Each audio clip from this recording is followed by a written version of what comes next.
it is finally here.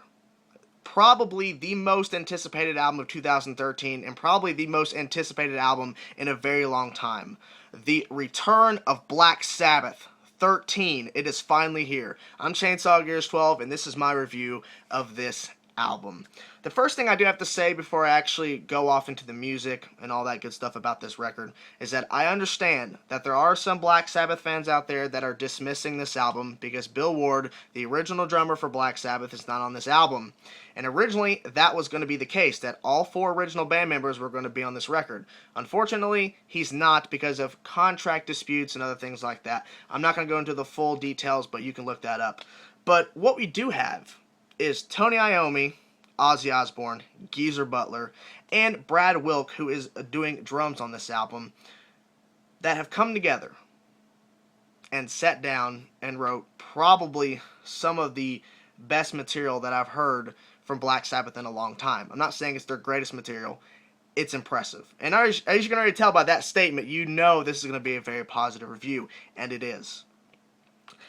There's 8 tracks on this album. And yes, I do have a computer, so I do not screw up names of the songs. There are, of course, deluxe edition bonus tracks, but I'm talking about the 8 tracks, because these are the songs they picked to be on the actual album and no deluxe edition, just this is the regular version. Of course, I will listen to the bonus tracks, but hearing these 8 tracks, and they're very lengthy tracks, of course there are some short songs, but most of the tracks on this album are very long, is that this is impressive material. Tony Iommi, Geezer Butler, and Ozzy Osbourne are either in their early 60s or mid 60s. And the thing is that the material on this album shows that age does not matter. It doesn't matter. Just some of the riffs that Tony does, some of the vocals things that Ozzy's doing, some of the bass lines that Geezer's pulling out and you're hearing in clear audio is impressive. Because, like I said, age doesn't matter. These guys are coming up with some really interesting song ideas. The riffs from Tony Iommi are impressive as hell. Geezer Butler is still doing some amazing bass work. And Ozzy still has that voice, that iconic voice. He still has it. I'm going to go through the sound of the band and, of course, go through each individual person and talk about how they contributed to the album. And then after that, I, of course, will be talking about some of the tracks on this album, not the full track listing, but I will give my main highlights and my main points about this album. Talk about Ozzy Osbourne, his vocals and his lyrics. To his vocals first. His vocals are still top-notch on this album, in my opinion, of course. But he still has that voice, that unique voice that we all come to know and love from Ozzy Osbourne. His voice sounds really good. He is still clear. He's still able to sing and give you what you want from Ozzy Osbourne.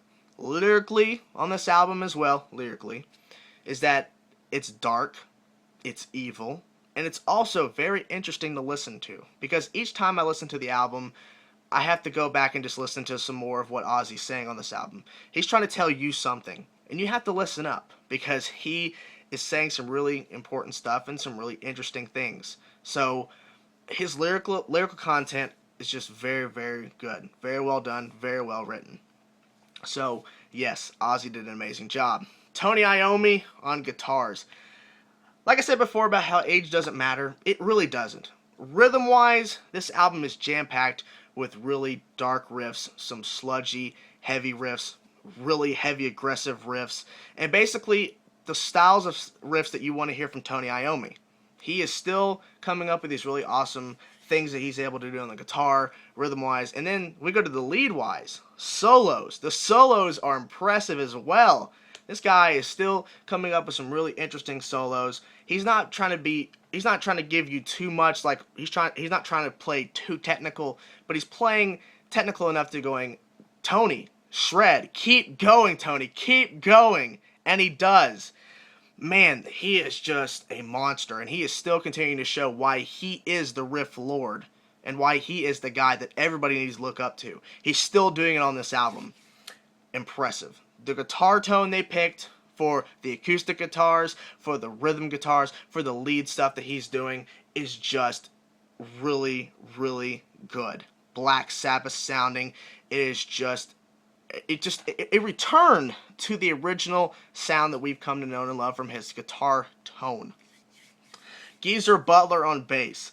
Of course, what's not to love about Geezer Butler? This guy is the person to look up to if you want to learn how to play bass. Because throughout this album, his bass is very, very clear. It's turned up high in the mix. He's doing some different things on different tracks that Tony's doing on rhythm to give another layered effect, to add something different to this track, to give you a little bit something more here. Tony's doing a riff, and then Geezer's following up, but then Geezer does a little slide up or does a little something different to keep the song more entertaining and more exciting. And that's another thing that I love, is that Geezer is still doing some really interesting and really awesome stuff on this album. His bass guitar tone is heavy, it's aggressive, it's Geezer Butler. What else did you expect? Now we get to the drums. Now this is where, like I said earlier before, about people not liking the fact that Bill Ward is not on this album. But we have Brad Wilk. This guy has been on different albums from different bands. He's made a name for himself. He's been out there. And the thing is, for me, is when they announced that he was going to be the drummer on this album, I wasn't scared, because I honestly don't believe that Black Sabbath is going to pick a drummer that is not up to the capability or didn't have the right chemistry to go along with these songs that they have come up with and are wanting to record. I didn't think they were going to pick somebody. They picked, in my personal opinion, the right guy for the situation that went down with Bill Ward to play these songs. Because on one hand, he is giving his drumming style, his technique, and he's doing stuff on songs that are very interesting to listen to.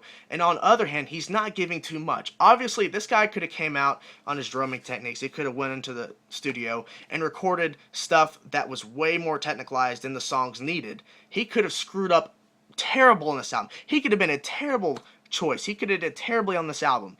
He could have, but he didn't. And my thing is, he didn't go too simplistic where it was just the same pattern just to follow the guitars and follow the song and all that. Or he could have went way too much. I think he chose the right middle ground. He's keeping beat, he's doing some different stuff here or there to keep it more interesting, and he's doing some drum fills that adds something a little bit more exciting to each of the songs. And so I think he chose the right way to record on this album. Because like I said before, they could have picked someone bad, or he could have screwed this up so terrible that nobody would listen to it. But I think, in my personal opinion, Brad Wilk did an amazing job. He did an amazing job on this album, and I think people should just give it a chance. If you have dismissed this album, give it a chance. I was blown away. These 8 tracks, wow, okay? So, all in all, after talking about them, the band sounds impressive. They're tight. To know that the 3 out of the 4 original band members are still coming up with these song ideas that are so impressive is just amazing. It has the classic Black Sabbath sound that we want to hear. The production is very clear. You can hear each individual note that Tony Iommi's playing. Sorry about that. Geezer Butler, his bass is turned up to where you can hear every little thing he's doing. Ozzy's still giving those really interesting vocals and lyrics that you have to just listen to over and over and over. And Brad Wilk is doing amazing along with these guys. The chemistry between the 3 guys and Brad Wilk on drums is amazing. It just sounds so good. So, high praise. I love how Into the Beginning, which is the opener of this album, really showcased the return of Black Sabbath. And I love that.